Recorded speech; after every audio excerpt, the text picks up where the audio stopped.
எல்லோருக்கும் வணக்கம். நாம் இன்றைக்கி நம்ம சேனலில் தொடர்ச்சியாக சிலப்பதிகாரம் பகுதியிலேருந்து வினாவிடை பார்க்கலாம். இரட்டை காப்பியங்கள் என்பன சிலப்பதிகாரமும் டேஸும் ஆகும். இரட்டை காப்பியங்கள் என்பன சிலப்பதிகாரமும் மணிமேகலையும் ஆகும்.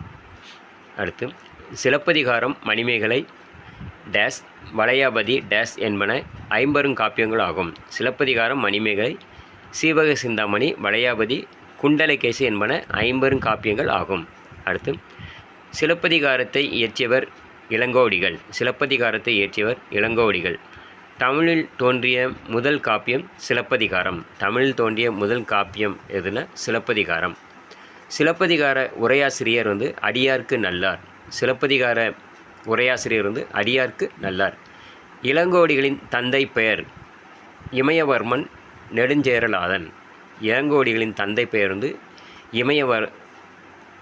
இமயவர்மன் நெடுஞ்சேரலாதன். இளங்கோவடிகளின் தாய் நற்சோனை. இளங்கோவடிகளின் தந்தை இமயவரம்பன் நெடுஞ்சேரலாதன். இளங்கோவடியின் தாய் நற்சோனை. பாண்டிய நாட்டின் துறைமுகம் கொற்கை. பாண்டிய நாட்டின் துறைமுகம் கொற்கை. உரையிடையிட்ட பாட்டுடை செயல் என வழங்கப்பெறும் நூல் சிலப்பதிகாரம். உரையிடையிட்ட பாட்டுடை செயல் என வழங்கப்பெறும் நூல் சிலப்பதிகாரம். தேரா மன்னா என்று கண்ணகி குறிப்பிட்ட மன்னன் பாண்டிய மன்னன். தேரா மன்னா என்று கண்ணகி குறிப்பிட்ட மன்னன் பெயர் பாண்டிய மன்னன். அடுத்து சிலப்பதிகாரத்தின் பாட்டுடை தலைவன் கோவலன்.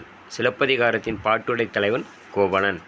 மதுரை காண்டம் டேஸ் காதைகளை உடையது. மதுரை காண்டம் 13 காதைகளை உடையது. முத்தமிழ் காப்பியம் என போற்றப்படும் நூல் எதுன்னா சிலப்பதிகாரம். முத்தமிழ் காப்பியம் என போற்றப்படும் நூல் சிலப்பதிகாரம். கண்ணகியின் காற்சிலம்பில் உள்ள பரல்கள் என்னென்னா மாணிக்கம். கண்ணகியின் காற்சிலம்பில் உள்ள பரல்கள் மாணிக்கம். இளங்கோவடிகள் டேஸ் நாட்டைச் சேர்ந்தவர். சேர நாட்டைச் சேர்ந்தவர். இளங்கோவடிகள் சேர நாட்டைச் சேர்ந்தவர். நெஞ்சை எல்லும் சிலப்பதிகாரம் என்று பாடியவர் பாரதியார்.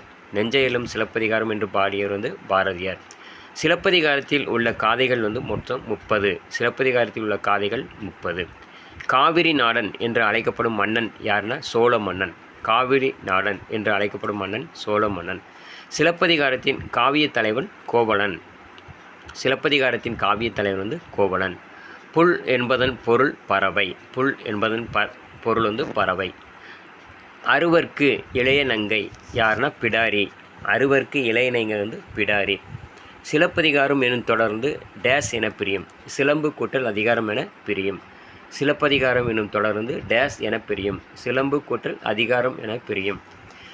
இணையடி தொழுது வீழ்ந்தனளே மடமொழி. இணையடி தொழுது வீழ்ந்தனளே மடமொழி. இவ்வரியில் மடமொழி என கண்ணகி குறிப்பிடப்படுபவள் யாருன்னா கோப்பெருந்தேவி. இணையடி தொழுது வீழ்ந்தனளே மடமொழி. இவ்வரியில் மடமொழி என கண்ணகி குறிப்பிடப்படுபவள் கோப்பெருந்தேவி. அடுத்து பார்த்திங்கன்னா சீர்மோனையை அடிக்கோடி இடுக. சீர்மோனை முதல் எழுத்து ஒன்றி வருவது மோனை ஆகும். இதில் பார்த்திங்கன்னா கல்வனை கோரல் கடுங்கோல நன்று. கல்வனை கோரல் கடுங்கோல நன்று. இதில் கல்வனையில் உள்ள கா கடுங்கோல் உள்ள கா இது சீர்மோனை. அடுத்து யானோ அரசன் யானே கல்வன். இந்த வரியில் யானோ வரல யா முதல் எழுத்தும் யானையில் உள்ள முதல் எழுத்தும் சீர்மோனை. அடுத்து பழியோடு படார பஞ்சப பாலி. இதில் பார்த்திங்கன்னா பழியொடியில் பா, படார அதில் உள்ள பா, பஞ்சப அதில் உள்ள பா, இதெல்லாம் சீர்மோனை.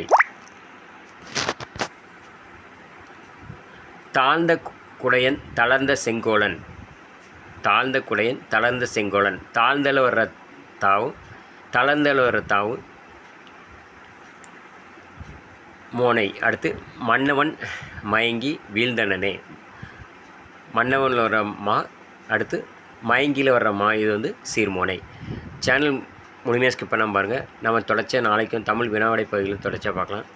நிறைய பேருக்கு ஷேர் பண்ணுங்கள். வீடியோ முழுமையாக பாருங்கள். நம்ம சேனல் ஃபஸ்ட் டைமாக பார்க்குறோம், நீங்களும் நிறைய பேருக்கு ஷேர் பண்ணுங்கள். வீடியோ முழுமையாக பாருங்கள். கண்டிப்பாக பயனுள்ளதாக இருக்கும் நம்புகிறேன். நன்றி. நாளை சந்திப்போம்.